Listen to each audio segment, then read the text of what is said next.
ang mga kwento ng pag-ibig, kwento ng buhay at kwento ng pag-asa dito sa Barangay Love Stories. Love Stories.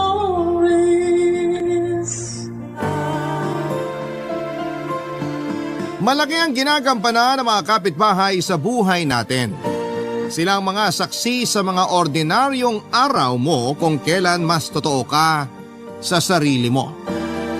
Ikaw, kabarangay, naniniwala ka bang malaki ang epekto sa iyo ng kapitbahay mo? Dear Papa Dudut, ako nga pala si Celia, 30 years old. After 10 years ay kinailangan kong umalis sa nirerentahan kong kondo dahil gagamitin na raw yon ng may-ari. Kahit anong pakiusap ko na mag-increase na lang ng upa ay hindi pa rin siya pumayag. Wala naman akong nagawa, gustuhin ko mang magstay ay hindi na pupwede. Nalungkot ako dahil marami akong memorya sa kondo na yon. 2 karelasyon ang dumaan sa buhay ko sa mga panahong nakatira ko roon. Doon din kami madalas nagiinuman ng mga kaibigan ko dahil ako ang pinakamalapit sa mga tinutuluyan nila. Kaya naman masakit sa akin noon na umalis ng sapilitan. Nahirapan din akong makahanap kaagad ng matitirhan na swak sa budget ko at malapit sa trabaho. Hindi nagtagal ay nakahanap ako ng apartment, Papa Dudut. May kalayuan sa trabaho pero mura naman ang upa. Pansamantala lang naman yon. Yon ang iniisip ko. Minamadali na rin kasi ako ng dating landlord ko kasi kailangan na rin nilang lumipat doon sa mismong kondo na nirerentahan ko. Yun ang dahilan kung bakit kinailangan kong lumipat. Kailangan na kasi nilang gamitin ang unit nila. Nakalipat naman ako kaagad at minadali ang pag-aayos ko dahil 2 araw lang ang kinuha kong leave sa trabaho para matapos ang paglilipat ko. Malaki naman ang apartment na nahanap ko. Pero hindi talaga ako masaya, Papa Dudut. Mag-isa ko lang na inasikaso ang lahat. Nilabanan ko ang lungkot at katamaran para matapos na ako. Pahinto-hinto ako noon lalo kapag naaalala ko ang dating kondo na tinutuluyan ko. Alam kong mamimiss ko yon noon lalo na ang mga ka-floor ko na nakasundo ko na at naging kaibigan. Yon ang higit na nagpalungkot sa akin.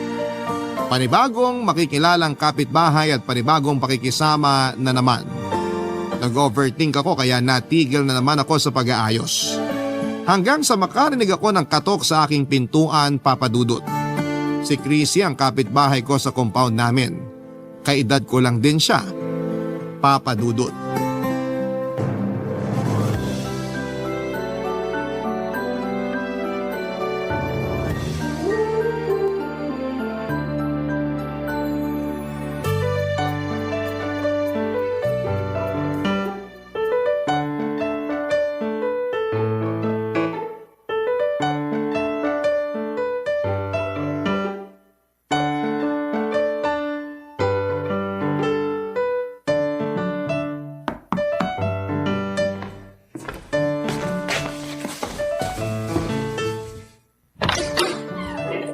Ano po yun? Hi! Ako nga pala si Chrissy, taga Unit C. Ikaw yung bagong tenant dito sa Unit B? Ako nga, Celia pala. May kailangan ka ba? Wala naman. Gusto lang kitang i-welcome dito sa compound natin. Kumusta ka naman dito? Naho-homesick sa dati kong apartment.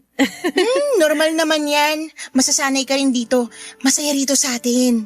Mas masaya kaya kaysa ron sa dati kong apartment? Ito na ang buhay mo ngayon. Kalimutan mo na yung dati mong apartment. Isipin mo na lang na ex mo yun na toxic para mabilis ka makamove on. Paano ko makaka-move on dun sa dati kong apartment hindi naman yung toxic? Hindi rin naman toxic dito. Pero Alam mo mukhang kailangan kitang kumbinsihin na mahalin tong buong apartment mo. paano mo naman gagawin yan? Kung nakita mo lang yung itsura ng dati kong apartment, may intindihan mo ko. May sarili namang ganda ang apartment mo. Tingnan mo nga, ang lawak ng space mo. Maganda pa ang tama ng araw dito sa bintana mo sa sala. Masarap magkape at magmuni-muni dito ng 2:00 ng hapon tapos nakatulala ka lang sa bintana. Promise! Paano mo naman alam? Kasi itong apartment ko dati eh. Bakit ka lumipat? Siguro ang daming problema sa apartment na to. Sabi ko na mali ang desisyon kong lumipat dito. Ay, walang problema dito. It's not the apartment. It's me. Para ka naman nakipaghiwalay sa apartment na to sa linya na yan. Kailangan ko lang lumipat kasi kasama ko na yung kapatid ko rito. Kailangan namin 2 kwarto eh. Kung ako lang masusunod, ay, hindi ko talaga to bibitiwan. Ganun ako kaklingi sa apartment na to dati. Pero sana naka-move on ka na sa apartment na to ha? Kasi sa akin na siya. Hindi na siya babalik sa'yo. Ay nako, naka-move on na ako. Tanggap ko ng 2 taon lang ang pagsasama namin. Nakakatawa ka naman. Ay, 40 ko magpatawa ng mga namamahay sa apartment nila dito. Sige nga, kumbinsihin mo pa ako kung bakit dapat akong tumira rito. Para hindi na ako mamahay. Magandang bintana mo sa kwarto maliwanag talaga kapag umaaraw. Tsaka, laging may mga ibon sa dirty kitchen mo nakadikit ng kwarto mo. Makikita mo sila tuwing nagigising ka sa umaga. Kaya, kung ako sa'yo, bili ka ng bird seeds para lagi ka nilang dalawin sa umaga. Noted dyan. At kung kailangan mo na makakasama dito sa apartment mo habang namamahay ka, nasa kabilang unit lang ako. Kumato ka lang, sasamahan kita magkape rito. Tumulala tayo sa bintana mo tuwing 2:00 ng hapon. Habi ko pa namang tumulala. Magkakasundo tayo dyan. Nabuhay ako para tumulala. May kape ako rito. Baka gusto mong simulan ng tumulala. Nako, gusto ko sana kaso paalis na rin ako eh. Makiki-birthday ako sa kapatid ng ex ko. Ay, baka magkaroon kayo ng second chance ha? Uy, hindi na uy. Yung ex ko na yun ang nakasama ko rito sa apartment mo. Nag-live-in kami tapos nung hiniwalayan niya ako, lungkot-lungkutan ako rito. Hindi ako makatulog. Para ako namamahay bigla. Tinuring mo sigurong tahanan ng ex mo. Kaya ka namahay nung nawala siya. Correct. Ay, gusto talaga kita makatsikahan ngayon kaya lang kailangan kong pumunta sa birthday ng kapatid ng ex ko. Kailangan ba talaga? Bakit ka pupunta? Para ipakita sa kanya na pantay na ang kilay ko. Thank you, 3D microblading na hulugan. Kung gusto mo lang pumunta para may patunayan sa kanya, wag na lang. Papatunayan ko na lang sa'yo na masarap ako magtimpla ng kape.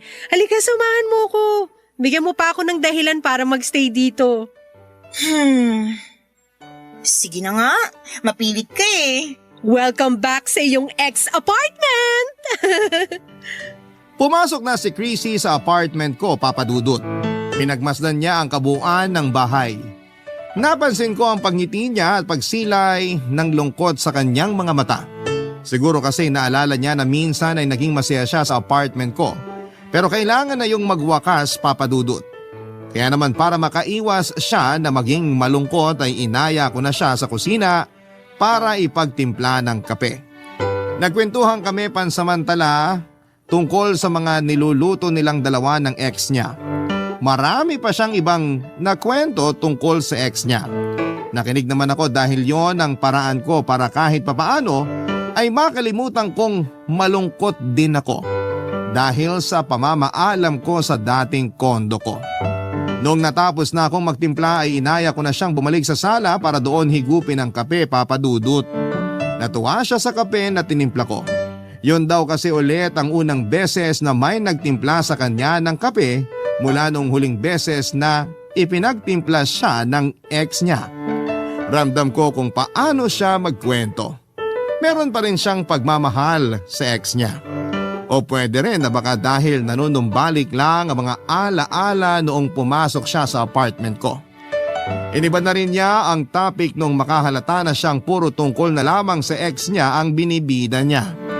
Nag-share siya sa akin ng mga masasarap na kainin malapit sa area namin at mga laundry shop dahil mukha raw akong hindi naglalaba. Natawa akong kausap si Chrissy, Papa Dudut. Masayahin siyang tao at alam kong makakatulong siya para masanay na ako sa bagong apartment ko. Naisip ko na si Chrissy ang pwedeng maging daan para ma-inlove na rin ako sa bagong tinutuluyan ko. Mula noon ay naging magkaibigan na kami. Tuwing may oras si Chrissy ay dinadalaw niya ako sa apartment ko. Lagi ko siyang pinagtitimpla ng kape at sabay kaming tumutulala sa bintana sa sala. Totoo ang sinasabi niya. Maganda ang pasok ng liwanag sa bintanang yon. Pagdaan ng mga araw, kahit papaano ay nabawasan na ang lungkot ko. Naisip ko na maganda rin naman ang pagbabago at maganda rin nakahanap ako ng kaibigan sa katauhan ni Chrissy.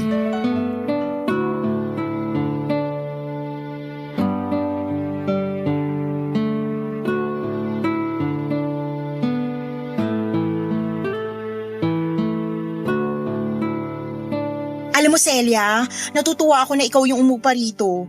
Meron kasi yung isa na nag-inquire dito. Ang daming alagang pusa. Hindi ka ba mahilig sa pusa? Ang baho kasi ng dumi at ihi nila, nanunuot sa ilong. Wala namang mabangong dumi at ihi. Parang yung alaga niyong aso. Bakit yung aso namin? Nangangamoy kasi yung dumi ng aso niyo. Natural lang namang mga amoy yun. Ikaw na nga nagsabi, di ba? Walang mabangong dumi at ihi. Pero hindi na mangangamoy kung lilinisan na agad. Nililinisan naman namin ah. Pero pinapaabot nyo pa hanggang gabi o minsan madaling araw yung dumi. Nakailang balik na yung mga langaw sa mga dumi na yon pero hindi nyo pa rin nalilinis. Hindi naman kasi lahat ng tao may time maglinis ng dumi ng aso, no? Kaya siguro may mga tao na hindi nag-aalaga ng aso para hindi na kailangan maglinis ng dumi. Paano naman ang proteksyon ng compound natin? Sino yung mangangagat ng mga magnanakaw o tatahol sa trespassers? Ang mga aso, hindi lang sila mga bantay para sa mga masasamang loob. Alaga sila at parte ng pamilya. Nangaral pa. Naku, hindi naman. Buti nga nabanggit mo yung tungkol sa mga dumi. Chrissy, paano kaya kung pagkadumi ng alaga niyong aso, walisan na agad? Para hindi natambayan ng mga langaw. Tsaka para hindi rin nangangamoy. Parang ang hirap naman ang pinapagawa mo. Paanong mahirap? Wala pang 5 minuto yung pagwawalis. Alam mo namang mas madalas dumumi ang aso sa isang buong araw kaysa sa tao. Gusto mo ba oras-oras ay bantayan namin yung pagdumi niya para mawalis na namin agad? Busy din naman kami sa buhay. Hindi ko naman sinasabing bantayan yung oras-oras. Kaya lang sana, malinisan agad yung dumi at wag nang hintayin na sa gabi nyo pawawalisan. Minsan kasi natapakan ko nung papunta ako ng trabaho. Kasalanan siguro ng dumi, no? Kasi di siya umilag at nag-adjust sa'yo. Kasalanan ko pa pala na may pakalat-kalat na dumi ng alaga nyo sa dinadaanan natin. Bakit ka sarcastic? Di ba ikaw din naman? Pero mas masakit yung pagiging sarcastic mo. Kung nasaktan man kita, sorry. So ano nang gagawin natin sa dumi ng aso nyo? Ipapawalis ko sa kanya, siyang dumumi. Akala ko naman tapos na tayo sa pagiging sarcastic. Mauna na pala ako, mamamalengke pa pala ako. Kakapunta mo lang sa palengke kanina. Babalik ulit ako. Bibili ako ng maraming walis, supot at dustpan para malinisan ko na yung dumi ng aso namin. Si Chrissy naman? Kinagalit mo talaga yung sinabi ko? Para kasi ang dating sa akin dapat hindi na dumumi ang aso namin para walang mga moy at para hindi ka makatapak. Hindi naman yan ang gusto ko mangyari. Gusto ko lang na sana regular yung paglilinis nyo ng dumi ng aso nyo para malinis naman tayo rito sa compound natin. Alam mo, kabago-bago mo rito pero kung umasta ka, kala mo ikaw yung tagapagmana nitong compound eh. Hindi ko na lang po sinagot pa si Chrissy Papadudut. Alam kong nagdamdam siya at hindi ko naman balak saktan siya. Hindi ko rin naman alam na sensitive siyang tao. Gusto ko lang namang linisan niya ang dumi ng aso nila. Lalo't sa tapat ng apartment ko madalas dumudumi ang aso. Minsan nga ako na ang naglilinis pero dahil napapadalas na ay kinailangan ko na tuloy sabihin kay Chrissy. Akala ko naman ay tatanggapin niya ng maayos ang sinasabi ko. Pero hindi pala. Nagmadali na siyang umalis at iniwan na lamang ang pinagkapihan niya sa mesa. Hindi tulad dati na nilalagay pa niya lagi sa lababo na naggamit niyang baso. At nagdabog pa nga siya at pabagsak na sinarado ang pintuan. Nalaglag tuloy yung mga nakasabit sa gilid ng pintuan ko sa lakas ng pagkakabalibag niya. Hindi ko na lamang siya pinatulan pa at inisip ko na lilipas din ang galit niya lalo na kapag na-realize niyang tama naman ang pakiusap ko sa kanya. Ilang araw siyang hindi dumalaw sa bahay ko. Hindi katulad dati na halos araw-araw ay nakasilip siya sa bintana ng apartment ko para papasukin ko siya. Sa pagdaan ng mga araw ay napansin kong iniiwasan ako ni Chrissy. Kahit ang mga simpleng ngiti at pagbati ko sa kanya sa tuwing nakakasalubong ko siya ay hindi na niya sinusuklian pa. Lagi siyang nagkukunwaring busy o kaya ay hindi niya ako nakita kahit halos kaharap ko na siya. Hindi naman ako nagpapaapekto at alam kong kailangan lang din niya ng oras para maproseso ang nararamdaman niya. Maski ang kapatid niya ay hindi na rin ako pinapansin pa. Hindi katulad dati na madalas akong binabati nito. Mula nung nagkatampuhan kami ng kapatid niyang si Chrissy ay hindi na rin niya ako pinansin pa. Ang maganda lang sa nangyari sa amin ay lagi nang malinis ang daanan namin dahil lagi nang winawalisan ni na Chrissy ang dumi ng aso nila. Nawala na mga langaw sa paligid namin. Natuwa ako roon, sana lang magkaayos kami ni Chrissy dahil hanggat maaari, Papadudot ay ayokong may nakakaaway ako, lalo na ang kapitbahay ko. Barangay Love Stories. Barangay Love Stories. Naging mailap pa rin si Chrissy sa akin sa pagdaan ng mga araw, Papadudot. Hindi ko na rin naman pinagpilitan pa ang sarili ko sa kanya. Hindi ko naman yun ugali. Ako na rin minsan ang umiiwas lalo na kapag nararamdaman kong sisimangot na siya sa tuwing makakasalubong ko. Napadalas na rin ang pagkukulong ko sa bahay para lang maiwasan siya. Ewan ko ba, parang ako yung nakaramdam ng hiya sa mga nangyari sa amin. Gusto ko lang naman sabihin na hindi ako komportable na hinahayaan nilang langawin at matapakan ang mga dumi ng aso nila. Pinaramdam tuloy sa akin ni Chrissy na may problema ako sa mga aso.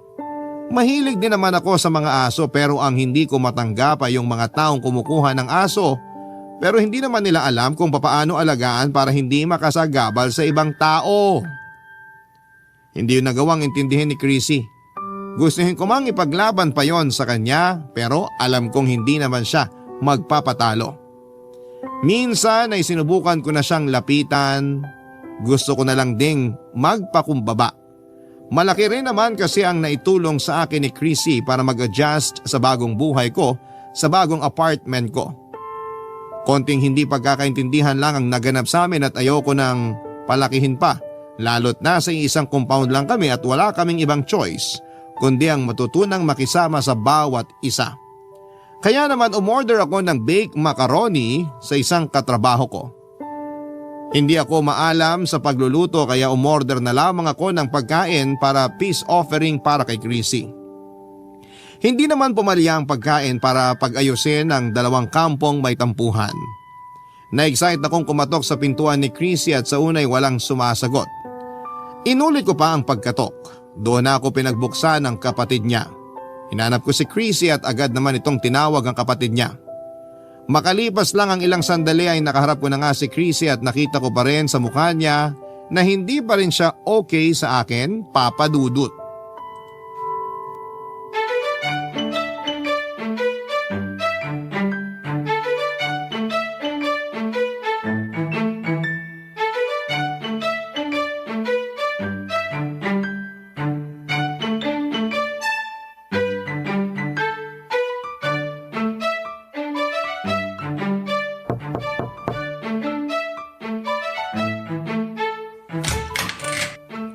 Dumumi na naman ba yung aso namin sa tapat ng bahay mo?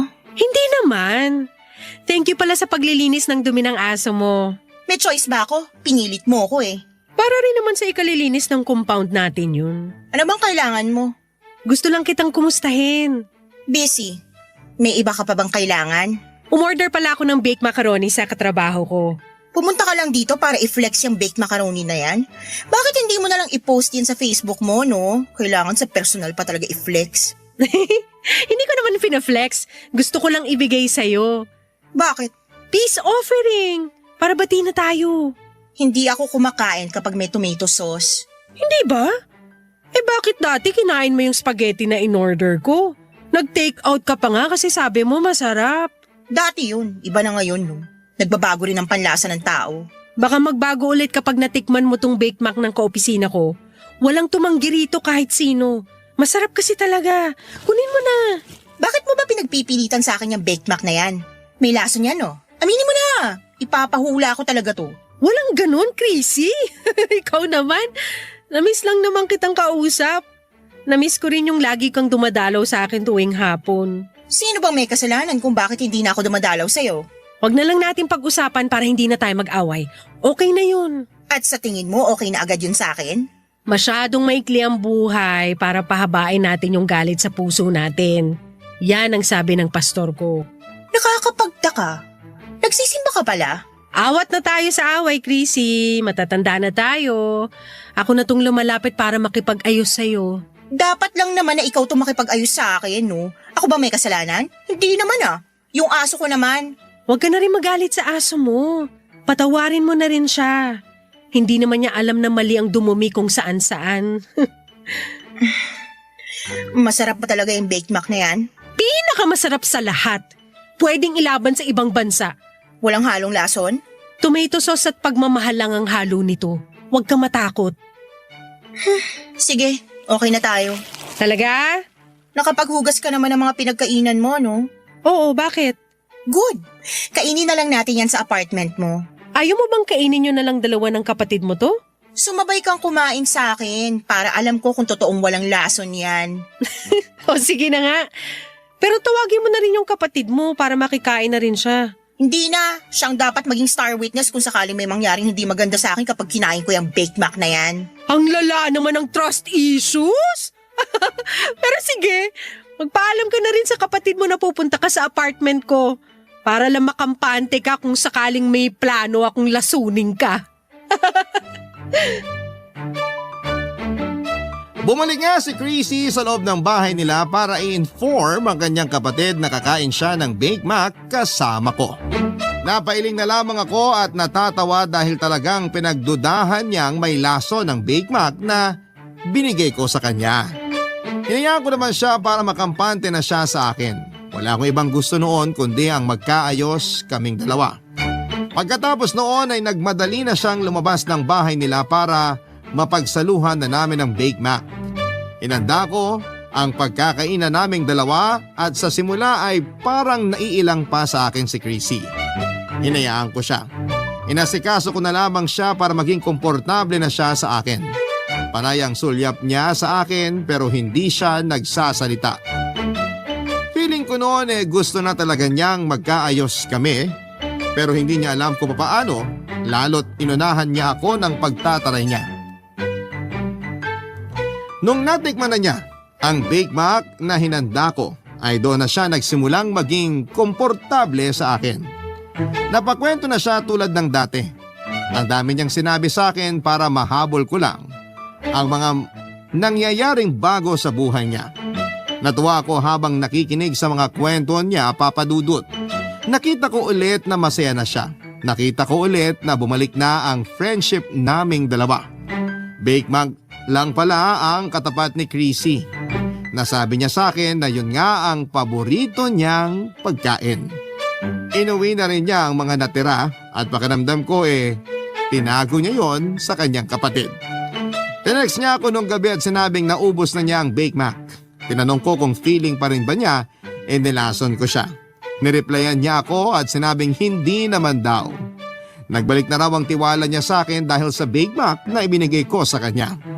Nagbiro pa ako na sa susunod na magkakaroon kami ng pagtatalo bilang magkapitbahay ay baked mac ang gagamitin ko para ipangsuyo sa kanya. At hindi ko inakalang magagamit ko ulit ang baked mac na yon sa susunod na sitwasyon na kinalagyan namin, Papa Dudut.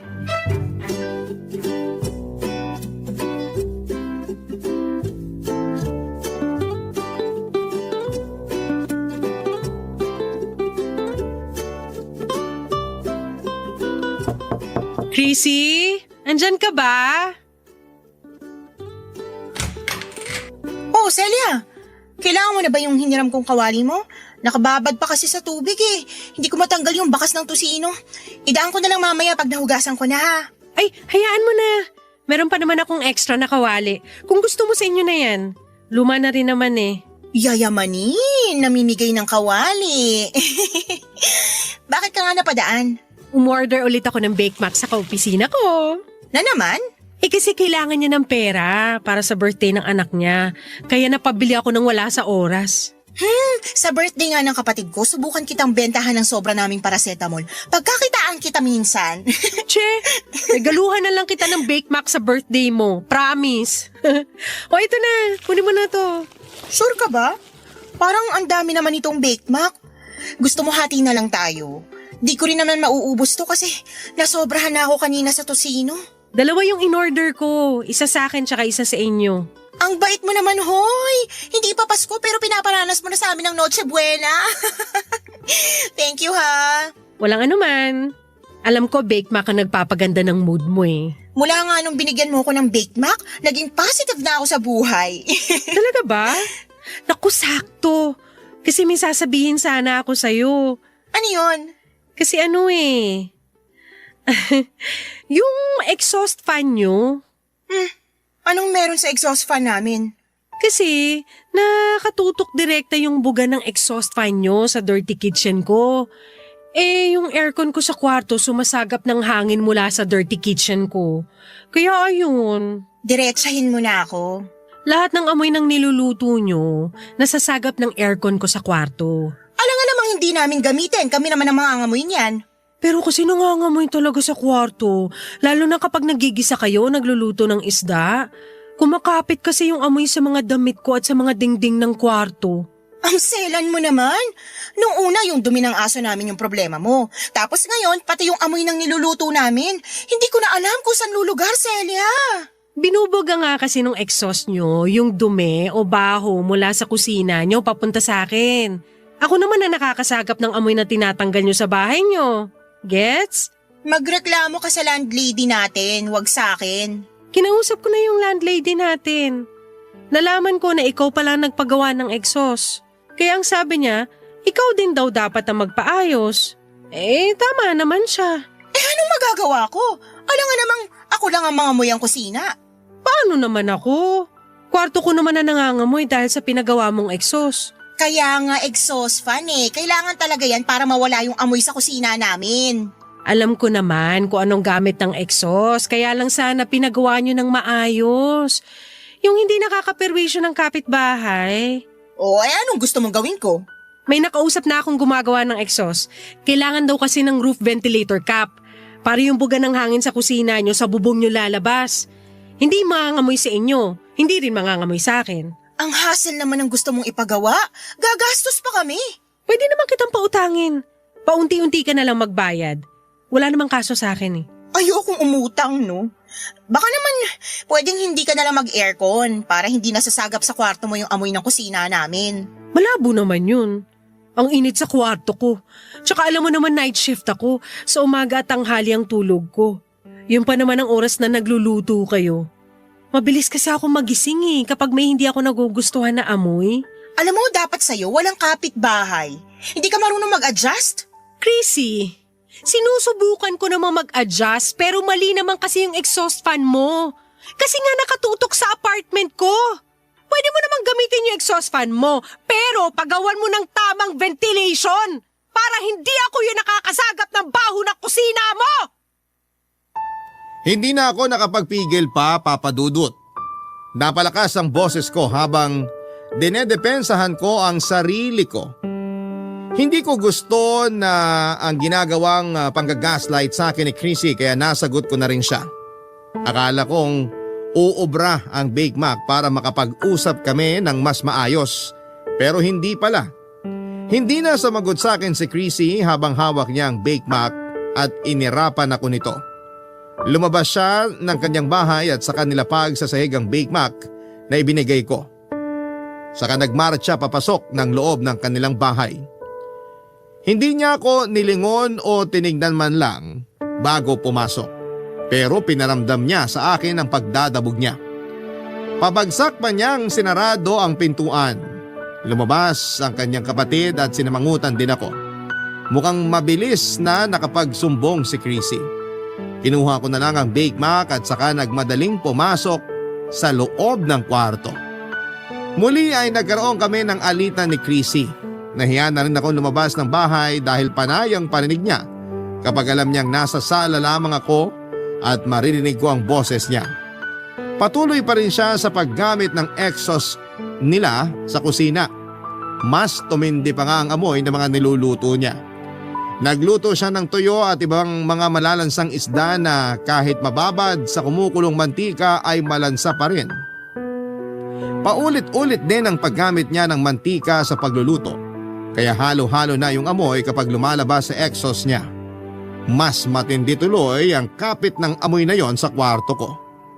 Gusto ko na sanang magreklamo sa landlady ko kaya lang ay baka mas lalo lang kaming magkaroon ng alitan ni Chrissy. Gusto ko pa rin magkaayos kami. Pero hindi ko na alam kung kailan willing makipag-usap si Chrissy sa akin ng panahong yon, Papa Dudut. Barangay Love Stories. Barangay Love Stories. Ilang buwan na ang lumipas pero hindi pa rin kami nagkakaayos ni Chrissy. Ang masakit pa ay hindi pa rin niya pinapagawa ang exhaust niya. Kahit na hindi ako naka-aircon noon ay pumapasok pa rin ang amoy ng kusina nila sa kwarto ko. Napadalas na tuloy ang tulog ko sa sala para lang makaiwas sa amoy. Kaya lang sa sala naman ay nangangamoy ang dumi ng aso nila. Hindi na muling naglilinis si Chrissy ng dumi ng aso nila, Papa Dudut. Hinahayaan na lamang niyang hanggang gumabi at nakakainis lang dahil yung aso nila sa tapat pa ng pintuan ko nagdudumi. Nakakaramdam na ako noon ng inis. Pero hindi ko pa alam ang gagawin at masyadong sensitive si Chrissy kapag pinupuna ang mali sa kanya. Yon ang napansin ko, parang hindi siya marunong mag-adjust sa ibang tao. Kahit ang kapatid niya ay hindi rin ako kinakausap at minamalditahan din ako. Nakausap ko na ang isang kapitbahay namin at tulad ko ay may problema rin sila sa ugali ni Chrissy. Pero mas pinili na lang daw nilang manahimik dahil gumaganti itong si Chrissy. Kaya mas lalo akong natakot na lumapit sa kanya dahil baka kung ano pa ang gawin niya. Sa Facebook ay madalas siyang nagpaparinig tungkol sa akin. Alam kong tungkol yon sa akin dahil naka-hashtag pa ang Bake Mac sa bawat parinig niya kahit na wala namang kinalaman ang Bake Mac sa post niya. Hindi ko na lang din pinatulan pa. Hinayaan ko na lamang hanggang sa isang araw ay bigla na lamang niya akong blinak sa Facebook. Talagang pinersonal na niya ang paglapit ko sa kanya para ayusin ang exhaust nila. Isang araw ay meron siyang ginawa na hindi ko na nakayanan pang tanggapin. Pinuntahan ko siya sa kanilang apartment at doon ay hinarap ang kalokahang ginawa niya sa akin.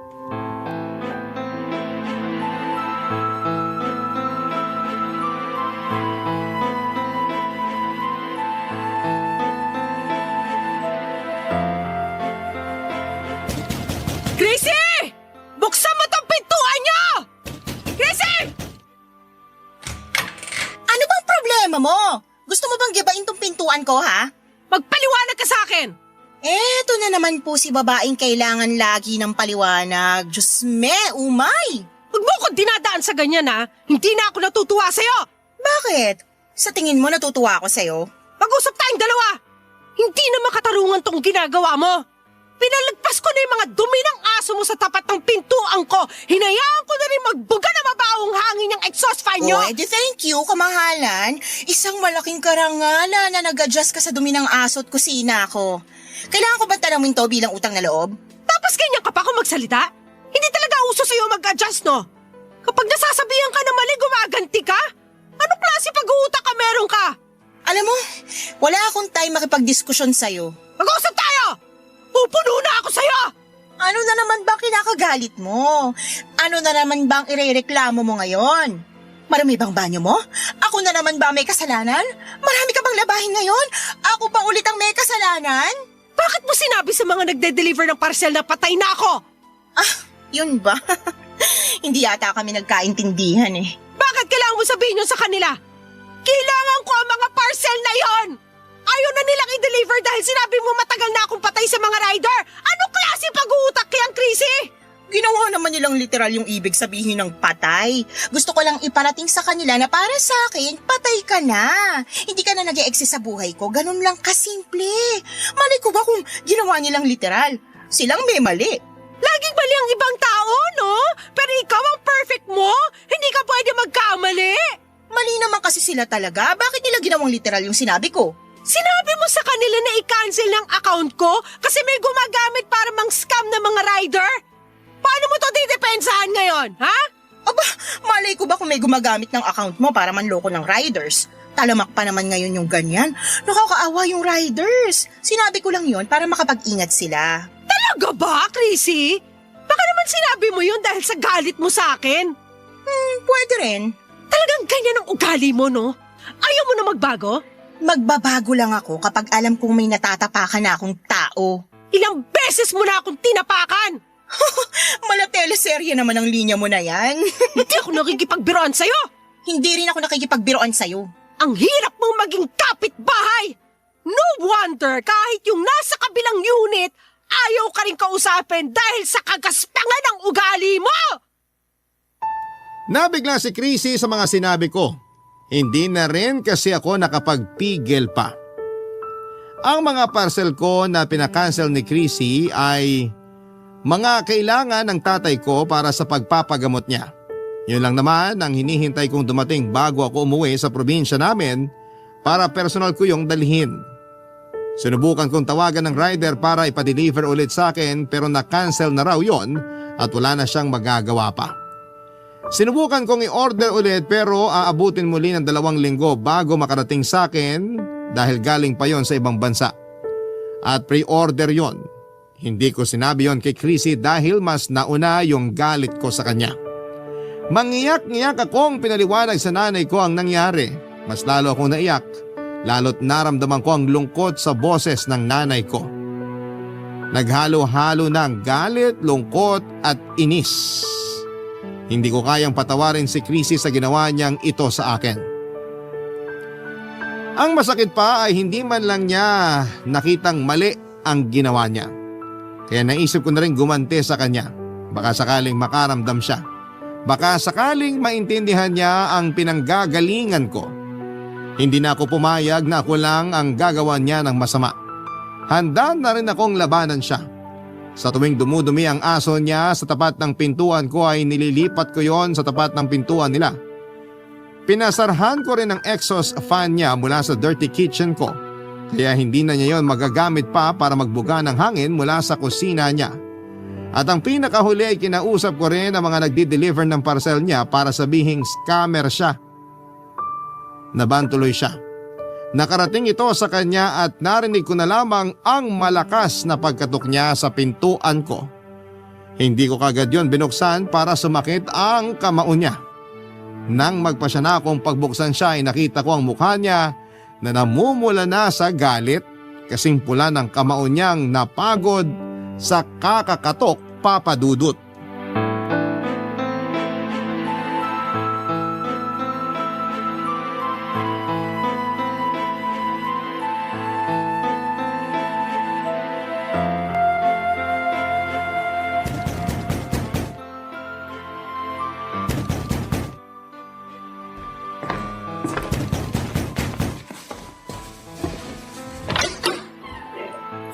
Chrissy! Napadaan ka! May kailangan ka ba? Isang slice ng Bake Mac? Kanina pa ako kumakatok sa pintuan mo, ba't di mo agad binuksan? Nasa kwarto kasi ako. Ini-enjoy ko yung amoy. Sa wakas, hindi na amoy mantika na isang buwang paulit-ulit na ginagamit. Paanong di babango ang kwarto mo? Pinabarahan mo yung exhaust ko. Kinausap naman kita ng maayos dati pero pinalala mo pa yung paggamit ng exhaust. Ang hirap ma-immune sa amoy ng mga niluluto mo. Ang baho! Ano bang niluluto mo? Yung dumi ng aso nyo? Makapanglait ka yan! Di ka nga marunong magluto, lagi ka nagpapadeliver. Wala ka nang pakialam kahit 100 years ako magpa-deliver ng pagkain ko. Bakit ikaw ba ang gumagastos? Ikaw ba tong naaabala? Hindi naman, di ba? Inaabala mo ko sa pagpapasara ng exhaust ko? Alam mo ba kung gaano kabaho ngayon ang kusina ko? Kung ano man ang amoy ng kusina mo ngayon, ganyan din ang amoy ng kwarto ko noon. Enjoy! Hindi ka talaga pwede makausap ng maayos, no? Di ba ganito ka rin naman makipag-usap sa akin noon? At bakit kailangan mong ilagay ang dumi ng aso ko sa tapat ng pintuan ko? Sa tapat ng pintuan mo dumumi ang aso ko Na dapat namang nililinisan mo, di ba? Winalis mo nga, pero dinala mo naman sa tapat ko. Kung maayos kang kapitbahay, sana pagkawalis mo, dinakot mo na para itapon sa basurahan. Pwede mo namang hiramin yung dustpan ko Bakit ako magdadukot hindi ko naman aso yan? Kala ko ba pet lover ka? Oo, pet lover ako. Hindi ko naman sinasaktan ng aso mo sa tuwing dumudumi siya sa pwesto ko. Wala naman siyang alam dun. Kaya binabalik ko lang sa'yo yung dumi. Kasi mas may isip ka kaysa sa aso mo. Alam mo na dapat responsibilidad mo ang dumi ng aso mo. Tamad ka lang kamo na magwalis ng dumi ng aso. Ano bang tamad? Winalis ko naman ang dumi ng aso mo. Winalis mo papunta sa akin. At least winalis, diba? Pati mga parcel ko pinakailaman mo. Mabuti na banggit mo yan. Parang proud ka pa sa ginawa mo sa mga parcel ko ah. Proud ka rin naman na pinagmuka akong patay sa mga nagde-deliver ng parcel ko. Ang liit na bagay nung ginawa ko sa'yo kumpara sa ginawa mo sa akin. Sinabi mo sa riders na scammer ako. Nakakasakit ka ng loba. At ako, hindi ba ako nasaktan nung sinabi mo sa riders na patay na ako? Malay ko ba kung seseryosohin nilang sinabi ko? At malay ko rin ba kung seseryosohin nilang sinabi ko tungkol sa'yo? Hindi ka talaga magpapatalo, no? Kailangan mo talagang gumanti. Sino ba sa atin ang naunang gumanti? Ikaw naman, di ba? Nananahimik ako rito pero sinagad mo ang pasensya ko. Napaka-arte mo. Hindi ka lang napagbigyan sa mga gusto mo, gumanti ka na bigla. Aba, sabihin mo yan sa sarili mo. Ikaw to nagsimula ng gulo. Maayos akong nakiusap sa'yo tungkol sa aso at sa exhaust mo pero anong ginawa mo? Pinalala mo lahat. Mula ngayon, patay ka na talaga sa akin. Wag na wag lang ako matsyempohan ng mga nagde-deliver sa'yo dahil hindi mo magugustuhan ang sasabihin ko sa kanila. Huwag ka mag-alala. Hindi na ako magpapadeliver dito sa bahay. Diretso na agad sa opisina dahil dun walang demonyong kapitbahay na katulad mo. Naka-demonyo ka dyan, akala mo anghel ka? Nagmumukha akong anghel kapag natatapat sa'yo dahil sa kasamaan mo. Umayos ka ha? Kabago-bago mo rito pero kung umasta ka, kala mo ikaw ang nagpaparenta? Ikaw nga, tagal-tagal mo na rito pero hindi mo rin alam ang tama at mali. Eh di ikaw na ang perfect, ikaw na ang magaling makisama. Magaling talaga ako makisama. Hindi katulad mo. At mula ngayon, magkalimutan na tayo. Kalimutan mo na rin ang Bake Mac na pinangako ko sa birthday mo. Tche!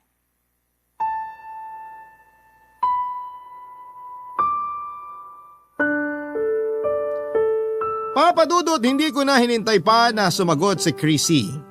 Tinalikuran ko na siya at pinagbagsakan ng pintuan. Doon ako nakafeel na tamang ginawa ko at kailangan kong maiparamdam sa kanya ang ginagawa niyang mali sa akin noon. Hindi ako nagpasindak sa kanya. Kahit na ilang beses siyang nagparinig sa akin noon ay hindi ko na siya pinansin pa. Mas lalo tuloy siyang nagalit. Pinagpatuloy ko lang ang ginagawa ko. Hindi ko tinibag ang pagkakasemento sa exhaust niya. Lagi ko pa ring nilalagay noon ang dumi ng aso niya sa tapat ng pintuan niya. Lagi na rin siyang nakaantabay sa mga parcel niya sa takot na baka maunahan ko siyang lapitan ang mga nagdi-deliver. Alam ko na stress na siya noon pero hindi ko siya aatrasan kung yun ang paraan para matuto siya. Hanggang sa isang araw ay kusa na niyang nililinisan ang dumi ng aso niya sa tapat ng pintuan ko. Nawala na sa wakas ang amoy na pumapasok sa loob ng sala ko. Pinagawa na niya ang exhaust at nakatutok na yon sa kanyang bubungan. Hindi na pumupunta sa akin ang amoy ng niluluto niya mula sa kusina. Sinubukan kong magpa-deliver ng parcel sa bahay at kahit siya ay nakaharap na rin ng rider. Itinuro na nito kung saan ako nakatira. Naging maayos na si Chrissy pero hindi ibig sabihin noon ay kinaibigan ko na siyang muli. Mas okay nang maging civil lamang kami sa isa't isa kaysa ibalik ang dati naming pagkakaibigan. Yun na lamang ang naging relasyon ko sa kanya, isang kapitbahay. Hindi yon nahahaluan ng personal na panghuhusga. Mas madaling maayos ang problema kung meron man. Maraming salamat nga pala sa pagbasa ng aking liham at lagi akong nakikinig sa mga kwento ninyo sa Spotify lalo na tuwing wala akong pasok sa trabaho. Sana'y magpatuloy pang maging malakas ang inyong #1 na programa sa Barangay LS. Ang inyong kapuso at kabarangay forever, Celia. Nagustuhan ng iyong napakinggan? Ituloy yan via live stream sa www.gmanetwork.com/radio.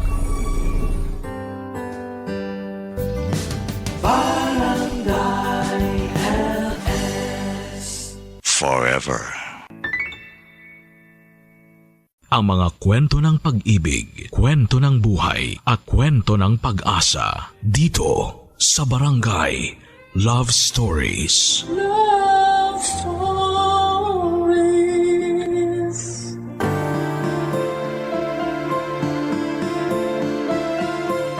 Ang tunay na pagkakaibigan ay higit pa sa simpleng tawanan at kwentuhan. Ang tunay na pagkakaibigan ay yung tipong kahit tahimik ka, ramdam mo ay may kasama ka. Ikaw kabarangay, sino ang taong itinuturing mong tunay na kaibigan?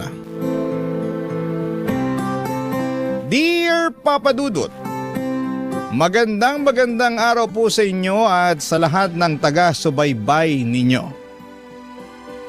Ako nga pala si David, matagal mo na akong fan sa Barangay LS at ngayon ko lamang po naisip na ibahagi sa inyo ang kwento ng buhay ko.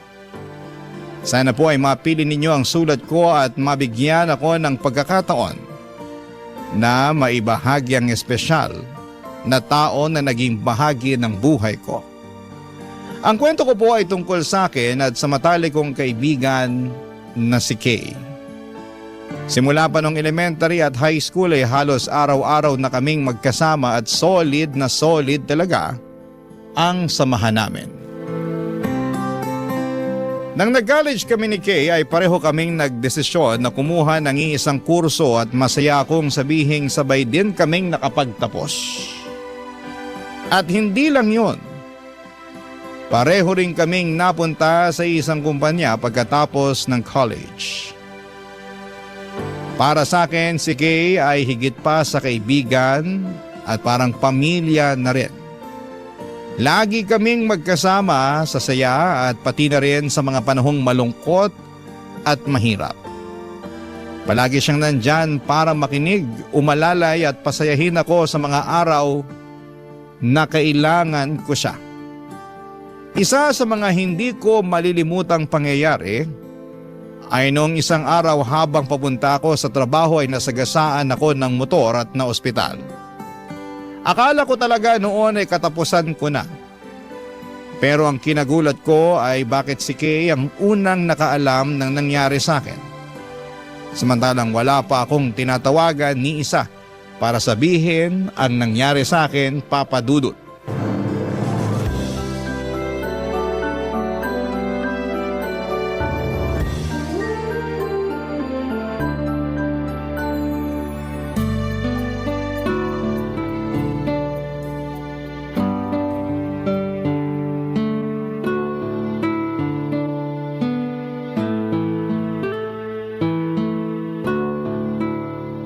Alam mo ikaw, mukhang ulyaning ka na. Anong ibig mo sabihin? Nakalimutan mo na ba? Ako kaya yung nilagay mong emergency contact doon sa ID mo. Ay, hala, oo nga. Anyway, kailangan malaman ng papa at mama mo yung nangyari sa'yo. Sandali ako na nga bahala, tatawagan ko na lang. Kay, wag! Oh, bakit? Please, nakikiusap ako sa'yo. Please lang oh. Wag mo nang tawagan sina mama at papa. Bakit naman? Ayoko na sila mag-alala pa eh. Alam mo naman yung mga yun. Sigurado ako magpapanik yung mga yun kapag nalaman nila kung ano yung nangyari sa akin. Kaloka naman, David, oh. Kapag nakauwi ka na sa inyo, sigurado akong magsasaklay ka at malalaman din ng mga magulang mo yung nangyari sa'yo. Kaya habang maaga pa, mas mainam na sabihin natin sa kanila yung nangyari. Oo nga, pero ayokong makita nila ako dito sa ospital. Kaya parang awa mo na. Ha? Bigay mo na sa akin to. Ako na magpapaliwanag sa kanila kapag nakalabas na ako dito. Oh, siya. Sige na nga. Kung ano yung makakapagbigay sa'yo ng peace of mind, sige na, doon na ako. Salamat ah. Tsaka thank you din kasi pinuntahan mo ako dito. Sus, kau talaga, para ka namang others. Maliit na bagay lang naman eh. Siyempre, pupuntahan kita dito kasi alam ko naman na kung mangyayari sa akin yung nangyari sa'yo, hindi ka rin naman magdadalawang isip na puntahan ako, di ba? Siyempre naman. Solid nga tayo, di ba? Teka nga muna, paano ba kasi nangyari sa'yo to? Bakit ka naman nabundol ng motor? Paano ba naman kasi? Nanlalabo na tong mga mata ko. Kaya, ayun, di ko na nakita yung motor. Loko! Ito na nga ba yung sinasabi ko, David eh. Ang tigas din kasi ng ulo mo. Diba, sinabihan na kita nung nakaraang buwan na kailangan mo nang kumuha ng salamin. Ayan tuloy na pala mo. Pero ayoko talaga magsalamin eh. Sigurado magbumukha akong lolo nun. So ano gusto mong gawin? Pabayaan natin yung astigmatismo hanggang sa mabundol ka na naman ng motor. Alam mo, ikaw ang sungit mo. Siyempre, concern lang ako sa'yo. Thank you sa concern ha, pero tama na.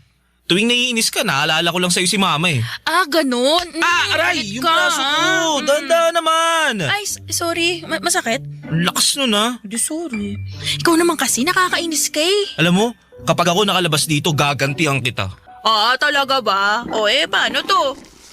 Binilan pa naman kita ng paborito mong leche flan at maha blanca. Pero, wag na nga lang. Bibigay ko na lang to sa mga street children dyan sa labas. Mauna na ako sa'yo. Oh, Bye! ito naman oh, di naman mabiro. Lapag mo na lang dyan sa mesa. Kakainin ko yan mamaya. Pagkain lang pala katapat mo eh. Kilalang kilala mo nga talaga ako. Ano? Nga pala, Kay. Thank you sa pagbisita sa akin dito ah. Pero sige na, mauna ka na. Baka mamaya malate ka pa sa trabaho. Ay, hindi. Dito lang ako. Sasamahan kita hanggang sa gumaling ka. Ha? Ano ibig mo sabihin? Nagpaalam na ako kay boss na magli-leave ako ng 1 linggo para mabantayan at maasikaso kita. Lo, ba't mo naman ginawa yun? Di mo naman kailangan gawin yun eh. Alam mo, huwag ka nang choosy.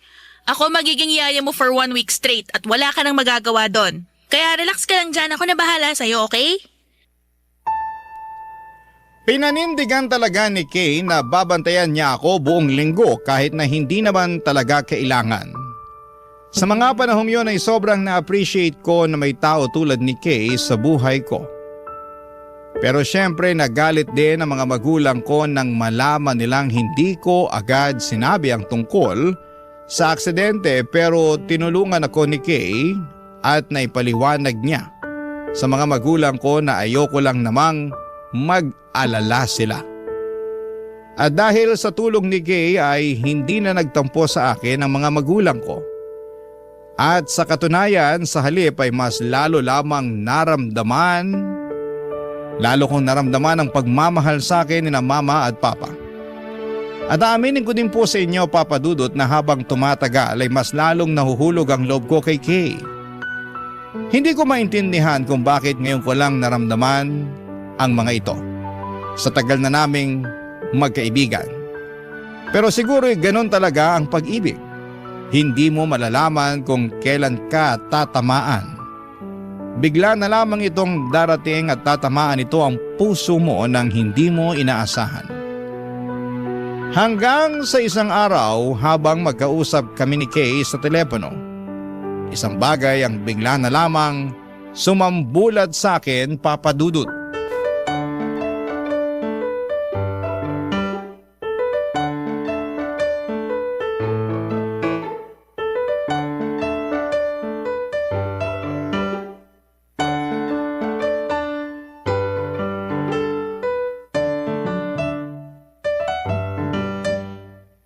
Siya nga pala, David, may papakilala ko sa'yo, ah. Alex, babe! Halika dito, papakilala kita kay David. Yung sinasabi ko sa yung best friend ko. Mamaya na! Saglit lang. Ano? May boyfriend ka na? Oo, alam kong biglaan pero wala eh, marupok tong friend mo eh. Actually, naging kami ni Alex nung nakaraang buwan pa. Ha? Ba't di mo naman agad sinabi sa akin? Sorry na. Pero ngayon lang talaga ako nagkaroon ng lakas ng loob na sabihin yung tungkol sa amin ni Alex. May feeling kasi ako na magtatampo ka sa akin kapag nalaman mo yung tungkol sa amin eh. Paano mo naman nasabi yun? Kasi matagal na tayo mag-best friend at baka magtampo ka kasi makahati na yung oras ko sa'yo tsaka kay Alex. Ano ka ba naman? Oy, Brad! Nabalitaan ko yung nangyari sa'yo. Kumusta ka na? Eto, ayos lang. Salamat. Pero 1 week ka din binantayan ng jowa ko, di ba? Siguro magaling ka na naman ngayon, di ba? Kailangan mo pa ba ng yaya? Mahikilala ako. Nga pala, lubos-lubusin mo na tong video call niya sa'yo ha, kasi sosolohin ko na siya mamaya.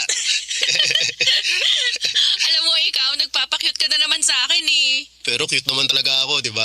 Ay naku, ewan ko sa'yo. I love you. Love you too, doon ka na nga muna. O sige. O paano yan, Brad? Sa susunod, tumingin ka sa kaliwa at sa kanan bago ka tumawid ng kalsada, ha?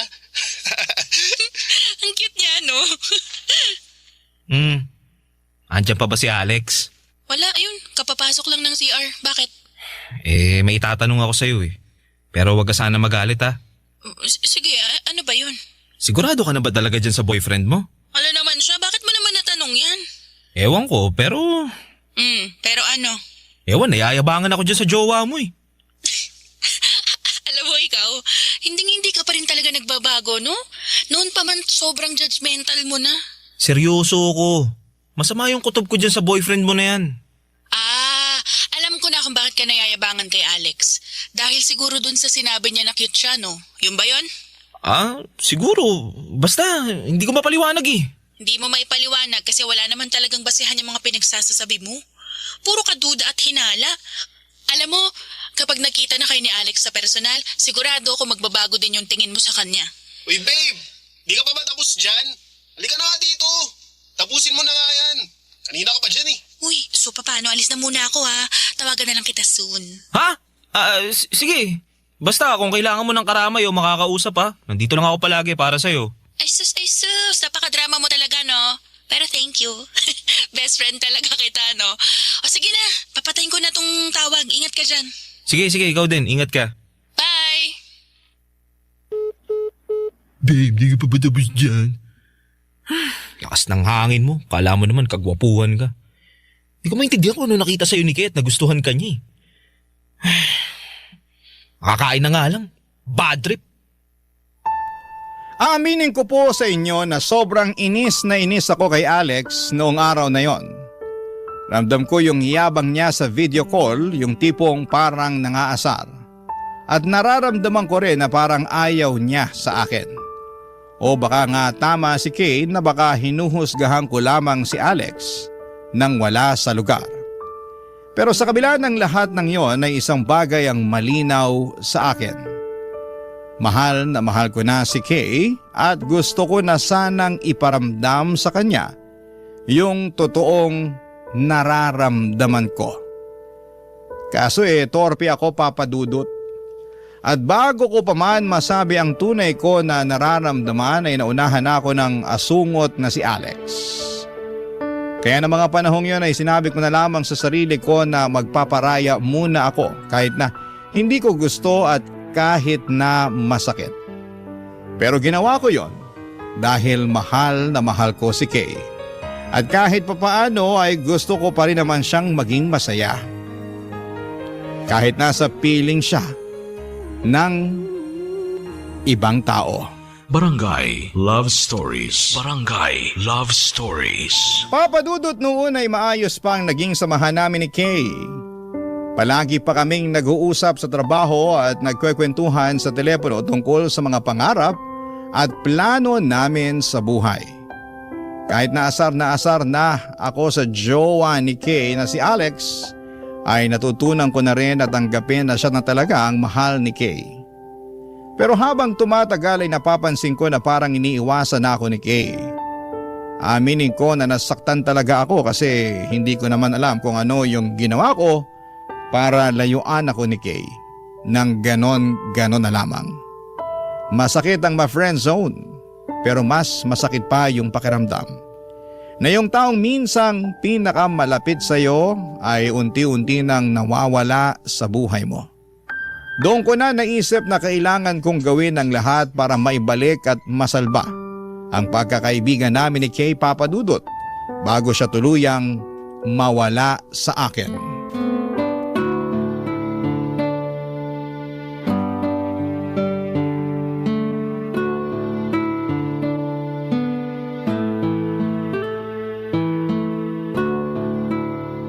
Kay?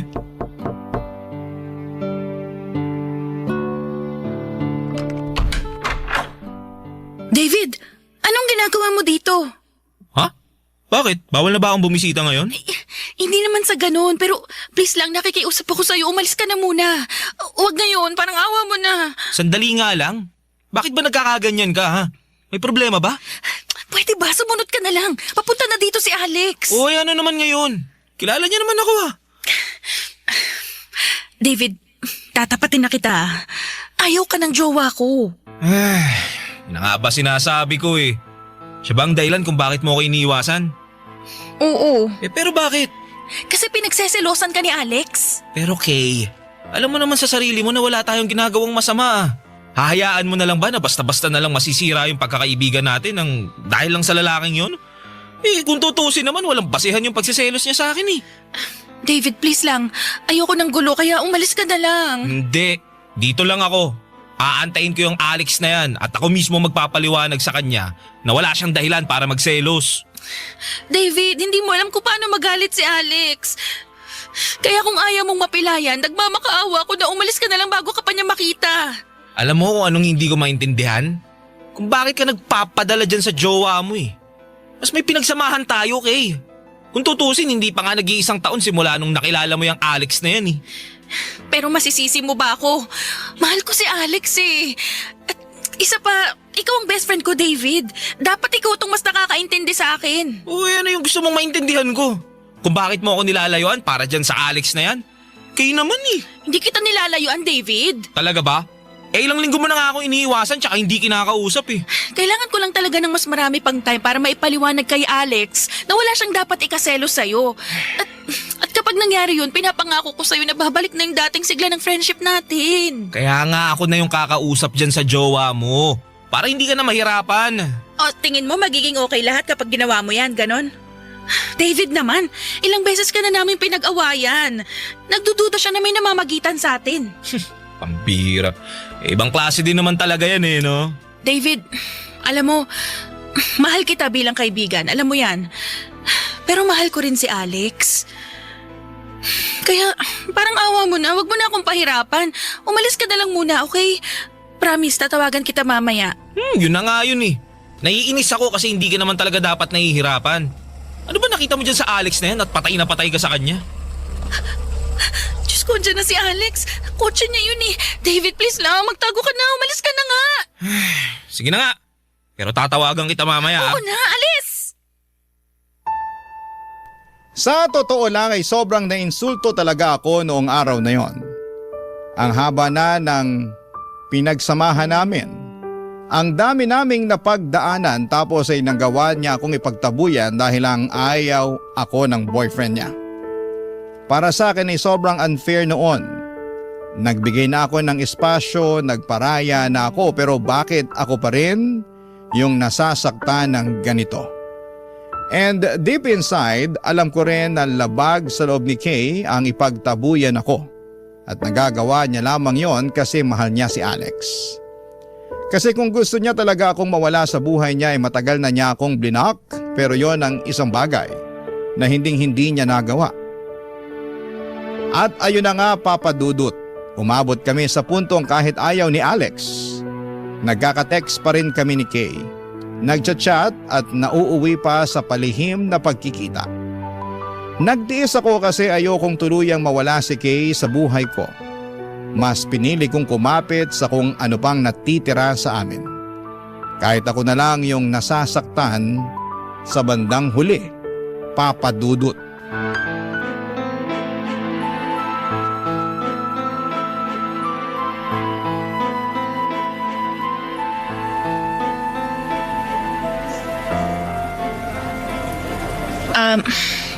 David, sana wag kang magalit ha, pero blinak na muna kita sa social media. Ano? Bakit mo naman ginawa yun? Hiningi na kasi ni Alex yung password ko sa mga account ko eh. Binigay mo naman. I mean, okay na yun para at least matigil na rin siya sa pagdududa niya sa'yo. Pero huwag ka mag-alala kasi ni minsan hindi ko naman binigay sa kanya yung passcode ng cellphone ko. At tulad ng nakasanayan natin, mag-text ka na lang para hindi niya tayo mahuli. Ano yan? Humihinga-hinga ka pa? Ayos ka lang? Ano pa ba? May magagawa pa ba ako? Kung di lang kita best friend eh, malamang di ako magtitiis sa ganitong klaseng setup. Sorry na. Uy, huwag ka na magtampo sa akin. Alam mo naman na kahit iniiwasan na kita nun, hindi rin naman kita matitiis, diba? Ikaw lang kaya yung nag-iisa kong best friend. Alam mo, mabait ka naman eh. Maganda, matalino. Hindi ka deserve nung Alex na yun. Mas deserve mo yung lalaking hindi insecure tsaka possessive. David naman eh. Diba napag-usapan na natin to? Mahal ko si Alex at hindi magbabago yun. Kaya please, huwag ka na kumontra. Di naman talaga ako kontra kung di lang kita mahal. Ano? Sabi mo? Wala. Kay, naglalakas loob na ako na sabihin sa'yo to. Kasi kapag hindi ko sinabi sa'yo to ngayon, hindi ko alam kung magkakaroon pa ako ng pagkakataon para sabihin sa'yo yung tunay kong nararamdaman. Ha? Anong ibig mong sabihin? Kay, mahal na mahal kita. At gusto kong patunayan at ipadama sa'yo yun. David naman, bakit ngayon mo lang sinabi sa akin to?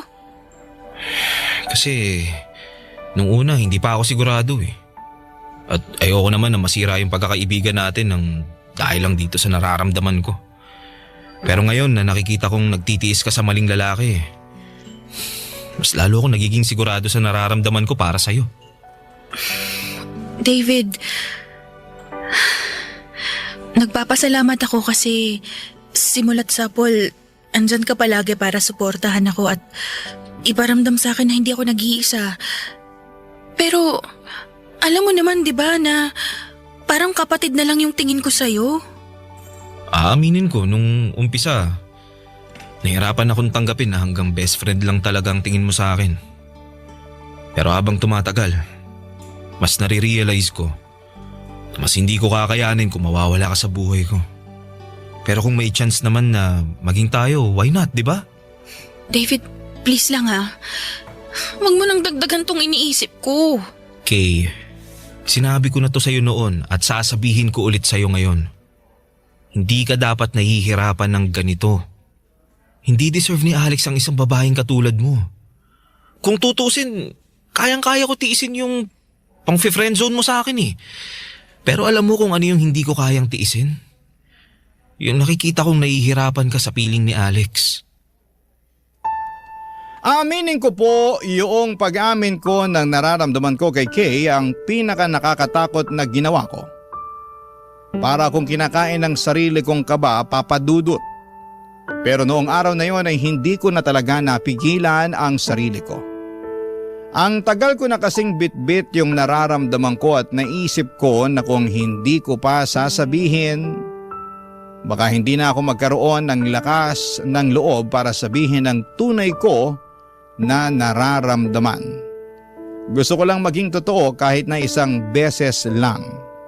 Pero pagkatapos kong umamin ay bigla na lang nagiba ang lahat. Umiwas na talaga si Kay at hindi na nagre-reply. At parang nawala na yung closeness namin ng tuluyan. Nalito ako at nasaktan at hindi ko na maintindihan kung saan ako nagkamali. Umabot pa ako sa punto na naisip ko na sana ay hindi ko na lamang sinabi ang tunay kong nararamdaman. Sana nakontento na lamang ako sa palihim na pagkikita namin. Kasi kahit masakit at least noon ay hindi pa ako ganito kalayo sa kanya.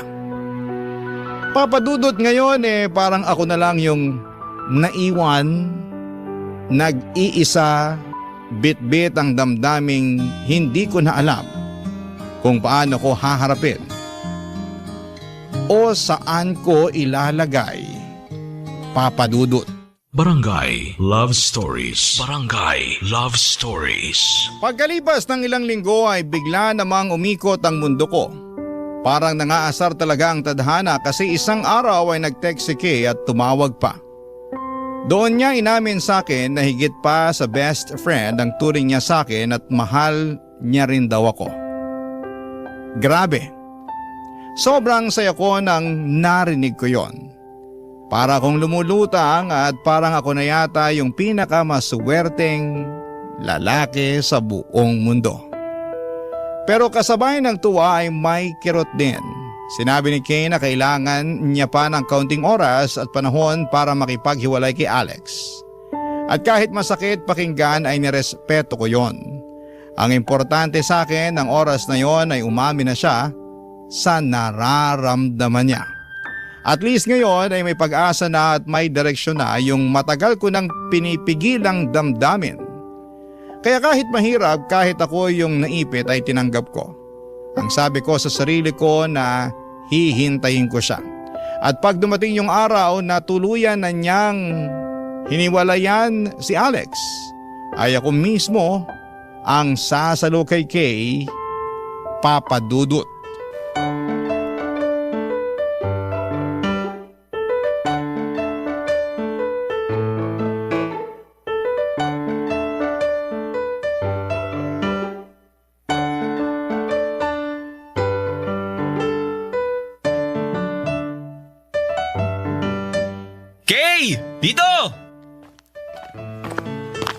David, kanina ka pa ba nag-aantay? Nako, hindi naman no. Kakarating ko nga lang dito sa park eh. Kung ganun, bakit ka pinagpapawisan? Wala to. Alam mo naman, pawisin ako, di ba? Nga pala, alam ba ni Alex na nandito ka ngayon? Siyempre hindi. Ano bang klaseng tanong yan? Sinabi ko sa kanya na mag-overtime ako sa trabaho ngayon, kaya wag ka na mag-alala dyan, okay? Sige, sabi mo eh. Gusto mo na bang kumain? Sagot kita. Mamaya na lang, di pa naman ako nagugutom eh. Pero magsabi ka lang kung nagugutom ka na ha. Sige po. Nga pala, Kay, totoo ba yung sinabi mo sa akin na mahal mo na rin ako? Oo, David. Kung ganun, kailan mo ihiwalayan si Alex? Pwede bang wag muna tayo magpadalos-dalos? Sige. Handa naman ako maghintay eh. Mga hayop kayo! Alex! Sabi ko na nga ba nakikipagkita ka pa rin sa lalaking to eh. Brad, wag mo sigawan si Kay. Kumalma ka. Ha? Wala kaming ginagawang masama. Hoy, hindi kita kinakausap ah. Manahimik ka, kung hindi sasapakin kita. Sige, subukan mo lang. Hinahamon mo ako? Oo! Uy, tumigil na nga kayo! Awat na! Tama yung sinasabi ni David, Alex. Simulat sapol pa lang wala na kaming ginagawang masama. Kung tutuusin, ikaw lang naman tong malisyoso mag-isip eh. Napakadumi kasi niyang utak mo. Eh masisisi mo ba ako? Kung hindi pa kita sinundan, hindi ko malalaman na niloloko mo na pala ako. At para sabihin ko sa'yo, ha? Kung hindi ka lang sana obsessive at possessive, hindi hahantong sa ganito ang lahat ng to. So kasalanan ko pa kung bakit ka nagloko. Pwede ba? Ilang beses ko bang sasabihin sa'yo na minsan hindi kita niloko? Nagawa ko lang naman lahat ng to dahil ayoko masaktan yung feelings mo kahit sakal na ako sa'yo. Nasasakal ka. Kung ganun, maghiwalay na lang tayo para matapos na to. Oo talaga, mas mabuti pa nga. Sige, hiwalayan mo na ako dito ngayon din. Pero ito tatandaan mo ha. Hindi na ako bumabalik sa mga ex ko. Ewan ko sa'yo. Bahala ka na sa buhay mo. Hoy! Hoy! Saan ka pupunta? Hindi pa tayo tapos ha? Kay, wag mo na siyang pigilan. Napakakitid ng utak. Ako na nga ito nag-a-adjust sa kanya. Ako pa tong masama. Kaya mo na si Alex. Ito na yung matagal nating hinihintay oh. Hindi mo na siya kailangang pagtiisan. Nandito na ako. Di mo kasi ako naiintindihan, David. Hindi pa ako handa na sabihin sa kanya yung totoo eh. Pero nangyari na. Tadhana na mismo nagsasabi na dapat tayo ang magkatuluyan. Madali lang para sa'yong sabihin yan kasi hindi naman ikaw yung naiipit. Ako! Teka nga lang. Ba't parang hindi ka natutuwa na tuluyan ka ng hiniwalayan ni Alex? May hindi ka ba sinasabi sa akin? David, I'm sorry pero saka na lang tayo mag-usap. Kailangan kong ayusin to. Pupuntahan ko muna si Alex. Gulong-gulo talaga ako ng araw na yon, Papa Dudut. Dahil napakagulo din ni Kay. Ramdam ko na hindi niya pa sigurado kung ano ang talagang gusto niya para sa kanyang sarili. Tila tadhana mismo ang gumagawa ng paraan para kami ni Kay ang magkatuluyan pero hindi ko maintindihan kung bakit parang hindi natuwa si Kay sa mga nangyari. Hindi ko po lubos maintindihan kung bakit kailangan pa niyang habulin si Alex noong umalis ito. Dumoble yung sakit sa puso ko noon at lalo lang nagulo ang isipan ko sa dami ng tanong at alalahanin. Alam ko na si Kay lang ang makasasagot ng lahat ng mga katanungan ko at sa wakas ay mukhang makukuha ko na rin ang sagot ko sa mga katanungan ko. Pagkatapos ng 2 araw ay nag-text siya at sinabi na makikipagkita siya sa coffee shop na pinuntahan namin noon. At syempre, agad akong pumayag. Sabik na malinawan sa lahat ng mga nangyari noong gabing sinugod kami ni Alex. At para rin sa pagkakataong marinig mismo ang nararamdaman niya.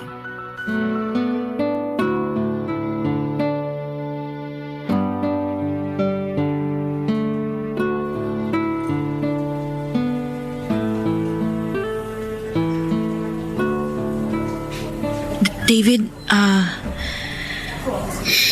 ano kasi, kami na ulit ni Alex. Ha? Pero akala ko ba? Didiretsuhin na kita. Mahal ko pa rin si Alex. At ginagawa ko ng lahat para maayos yung relasyon namin. Ano? Pero akala ko ba ako yung mahal mo? Yun nga rin ang akala ko pero nagkamali ako. Napagtanto ko na gulong-gulo lang talaga ako sa nangyari sa amin ni Alex noong mga panahong yun. Kaya nasabi ko sa'yo na mahal na rin kita. Don't get me wrong, David. Minahal naman talaga kita pero bilang isang kapatid lang. Kay, hindi. Huwag mo naman ako sukuan. Maayos pa natin to. Please, Kay.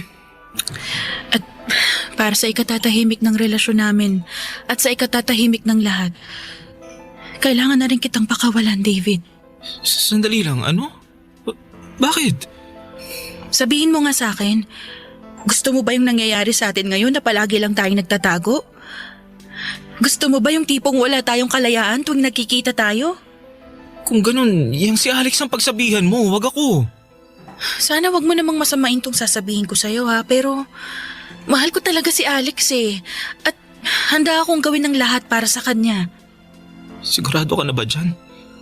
I'm sorry pero oo David, sigurado na ako. Kung yan ang magpapasaya sa'yo, sige. Magpaparaya ako. Tatanggapin ko ng buong puso yung desisyon mo. Pero may isa lang akong ipapakiusap sa'yo. Ano yun? Sana alagaan mo ang sarili mo. At sana magtira ka ng konting pagmamahal para sa sarili mo. Nire-respeto ko na ang desisyon mo at ang relasyon nyo. Masakit man pero kailangan. Salamat David. Huwag ka mag-alala. Kahit kailangan na kitang layuan, hindi kita makakalimutan. Sa dinami-dami ba naman ng mga pinagdaanan natin di ba? Mabuti naman kung ganun. Sayang lang talaga, no?